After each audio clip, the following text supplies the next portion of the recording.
Tactical shooters have stayed pretty similar and generic the past few years if I'm being totally honest. All of them aim to simulate reality in one way or another, to bring that nice tactical feeling that you're looking for. But I feel like this trend of realistic tactical shooters isn't going to be dominating much longer. I think we're about to get a lot more variety, and the game we're covering today is a great example of that. Hi friends, I'm Popmandoop, and today we're going to be taking a look at the game Due Process. We're going to start off with what the game is, and then we're going to move on to what to expect from an average match, and then end off on why I think this game could be huge and spice up the entire tactical shooter genre. And that part is pretty interesting, so make sure you guys keep watching and stay till the end. Due Process was initially released as a beta on August 20th, 2020, and it quickly moved into early access on November 4th of the same year. Now, Due Process is a tactical FPS where careful planning, teamwork, and tactics are heavily focused on. This isn't like Rainbow Six or CSGO, where planning and tactics are present, but largely ignored. In this game, you have to give them your full attention or you will lose. Plus, it would just be rude not to use the wonderful planning features that the devs have implemented. They make the game what it is and you have to accept that. If you're just going to be a mute who contributes nothing in solo rushes, this game may not be for you. It also has a fairly unique art style. It's not like most tactical shooter games where they try to have nice realistic humans with awesome textures and good lighting. This game looks fun, and I think it makes the game feel unique and less intense. Another thing that makes this game really stand out from other games in the genre is the way that they do map rotations. Most games launch with a few maps that get cycled through every match. For example, Rainbow Six Siege launched with 11 maps. Currently, Due Process has 4 tile sets. But they have more variety than any Rainbow Six maps that I've played. That's because the devs have made a system that procedurally generates and changes the map every round. Yeah, that sounds a little overwhelming, I'll break it down for you. Basically, there's a tile set, and it has a few different rooms that can be used in the map. They're randomly placed together and the devs polish them off by adding props and small tweaks to keep them balanced. This allows every single tile set to have many versions of itself, so that every round feels fresh. You'll never play the same map twice. Well, never say never, but probably not.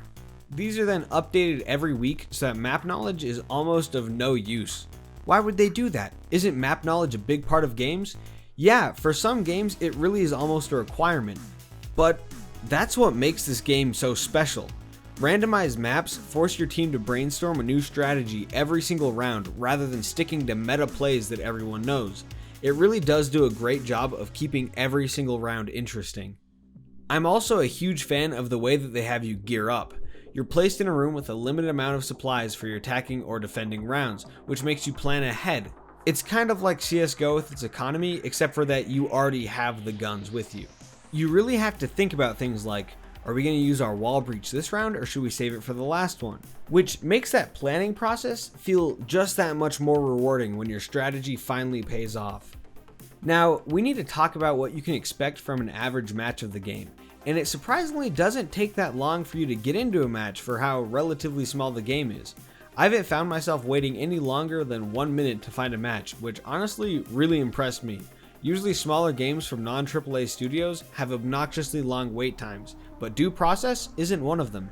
Now, of course, that could change with time as the player base grows or hopefully not shrinks, so just keep that in mind. Once you're in the match, you'll grab your gear off the racks and make a plan with your teammates. This is probably my favorite part of the game, which is weird because it's not very action-packed. You can all draw straight onto the map to plan out what strategy you all want to go with. Then your drawings actually show up on the floor right underneath your feet, so you don't have to spend all your time pressing M to get your bearings. Once you've made your plan, you'll either start placing your defenses or start attacking the enemy team. This part can go by fast since it's only a 5v5. You can utilize Molotovs, barbed wire, flashbangs, smoke, and grenades to hinder your opponents. If you're attacking, you want to defuse the bomb. If you're defending, you want to protect it. Just keep in mind that this isn't like CSGO or Rainbow Six. When a bomb defusal is stopped, it resets in those games. In Due Process, it keeps its progress. Once the round is over, you'll move to the next map until all 3 of your attack or defend rounds are done. At that point, you'll switch and you have your chance to either attack or defend on the same maps. Whoever wins 4 rounds is declared the winner. Sounds great, right? Well, actually it is. I can personally guarantee that it is a blast. But that doesn't mean that the game is perfect. In the few days I've had the game, I have experienced a few bugs. Most notably, that one time my sights wouldn't line up, and that one where the match just broke and no one could move. We all ended up having to leave in order to fix it. But before you go running to grab your pitchforks, I want to remind you that this is all to be expected because the game is in early access. And I know that those words have a very negative connotation with gaming, mostly because a lot of games use it as an excuse for their game to suck, really. But I don't really think that this is going to be one of those games. It doesn't feel like the ones that make no progress after years and years of players waiting. The devs are making really good progress, and they keep the community informed in their Discord and through a roadmap so you can see exactly where the game is headed and when. Really, I'm just super excited to see what this game has in store, because right now, the core gameplay is really fun and it keeps me very well entertained. Once they add some type of progression like customizations and new maps, I'm sure the game will feel just as or even more fun than a AAA title could. I'm really excited to see where Due Process is headed, and honestly, if you're a fan of tactical shooters, you should be too. This is a game to keep your eye on. Alright, so like I said in the beginning, I think that this game could really spice up the tactical shooter genre for the better, and lots of other people think so too.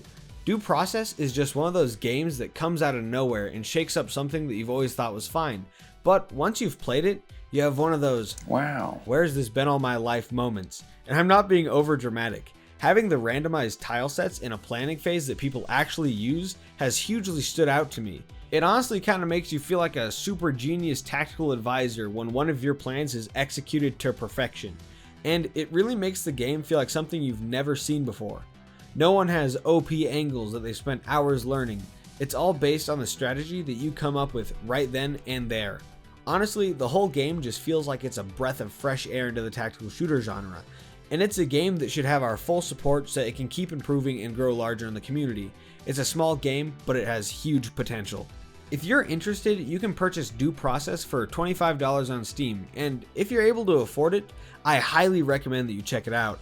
I really and wholeheartedly mean it when I say that this game has the potential to become huge, and I honestly wouldn't be surprised if it becomes very, very successful. It's new, it's unique, and it's something that this genre desperately needs. Overall, I'd seriously give Due Process a solid 8.5 out of 10, and the only reason it isn't higher like a 9 or a 9.5 is because of the bugs I mentioned earlier, but I'm sure they'll be ironed out when early access is over. It's definitely a game that's worth full price right now, and I hope it'll be even more so in the future. Hey, congratulations, you made it all the way to the end of the video. I'm glad I entertained you. If you liked this video, be sure to leave a like, and if you really liked it, leave a subscribe so you can see more of this face. And also, leave some comments down below. I really want to know what you guys think about this game. Do you think it'll be as groundbreaking as I do, or do you think it's just going to die out pretty quickly? I hope not, because honestly, it's super fun. And if you really want to chat with me more than just in the YouTube comment section, be sure to join the Discord, because it's pretty small right now, and I really like talking to you guys. You're a super fun bunch, and I'm really happy with the community that we're building. So yeah, as always, that Discord link is in the description, and I'm probably going to pin the comment so that more people see it. Alright, I'll stop trudging along with random stuff that you guys don't really care about. Thanks for all the growth, I really appreciate it, and you guys are awesome. I'll see you later. Peace out.